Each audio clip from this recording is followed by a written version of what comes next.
नमस्कार। कैसे हैं आप सब? उम्मीद करती हूँ आप सब बहुत अच्छे से होंगे और बिहारी जी की सेवा में, अपनी जो भी धर्म को मानते हैं उस भक्ति में, अपनी दिनचर्या में, अपने घरों के कामों में व्यस्त होंगे और खुशी खुशी अपना जीवन, अपना दिन व्यतीत कर रहे होंगे।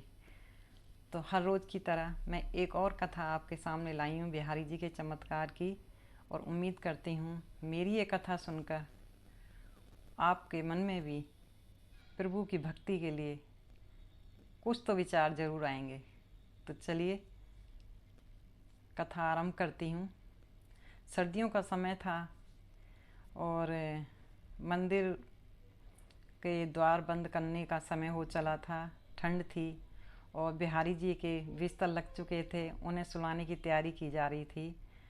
तो कहते हैं कि साल में एक एक बार मंदिर के बहुत गोस्वामी जी हैं, सबका एक बार नंबर आता है उनकी सेवा भाव का, ठाकुर जी का एक दिन करने के लिए। तो एक गोस्वामी जी थे, उनके भाई जो थे आज उनको ठाकुर जी को सुलाने की तैयारी कर रहे थे, और किसी ने भक्त ने आज भगवान के वस्त्र ठाकुर जी के नाम अर्पण किए थे। तो आज उन वस्त्रों को पहनाकर वो सुलाने की तैयारी कर रहे थे।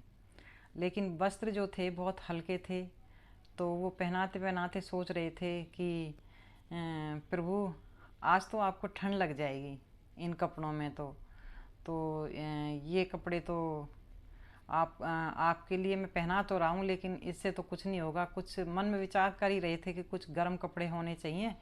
और इतने में देखते हैं एक और राधा कृष्ण के गोस्वामी जो थे वो कंबल लेकर आ गए, और उन्होंने ठाकुर जी को बड़े अच्छे से कंबल उड़ाया और सुला दिया। लेकिन जब सेवा कर रहे थे और मन में जब विचार आ ही रहे थे, तो जब देखा कि देखो प्रभु ने अपने आप ही उनके मन में ये विचार डाल दिए कि मुझे सर्दी लग रही है और कंबल आ गया, तो उनके मन में ना अपने आप ही उमड़ उमड़ के ऐसे भावनाएं बहने लगीं और आंसू आने लगे कि प्रभु ये कैसी लीला है आपकी। इंसान सोचता ही है, उससे पहले आप अपना कुछ न कुछ ऐसा चमत्कार या रूप दिखा देते हैं, और वो ऐसा करते करते रोने ही लगे। तभी वहाँ पे और भी मंदिर के गोस्वामी थे, वो आपस में बैठ कर ऐसे ही फिर चर्चा करने लगे। तो उनमें एक गोस्वामी जी थे, वो मेरे को बताने लगे कि एक सज्जन थे, उनकी जो है बिहारी जी के प्रति बड़ी श्रद्धा थी, बड़ा भक्ति भाव था। तो वो अपने परिवार के साथ वृंदावन आए हुए थे।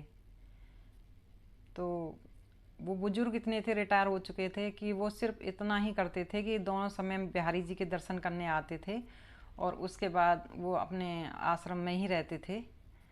तो एक दिन वो मेरे पास आए, एक पत्र था उनके हाथ में, और वो बड़ी संकोच में थे, लेकिन उनके मन में जो था बिहारी जी के प्रति एक सेवा भाव, उसके कारण वो रुक नहीं पाए, और वो संकोच वसी मेरे से कहने लगे कि ना मेरे भाई का पत्र आया है मेरे पास, और उसने इस पत्र में लिखा है कि अपने गोस्वामी जी से कहना कि कल उन्होंने अंगूठी पहनकर मुझे वस्त्र पहनाए थे, और उस अंगूठी की वजह से मेरे शरीर में अंगों में खरोंच आ गई है।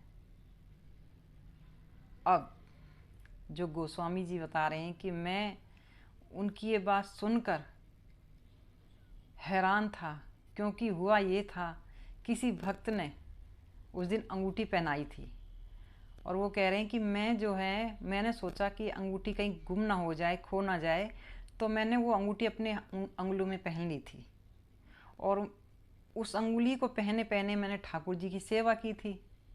वो कह रहे हैं कि मुझे ध्यान ही नहीं रहा कि मेरे ठाकुर जी के ये अंगूठी इतना कष्ट पहुंचाएगी।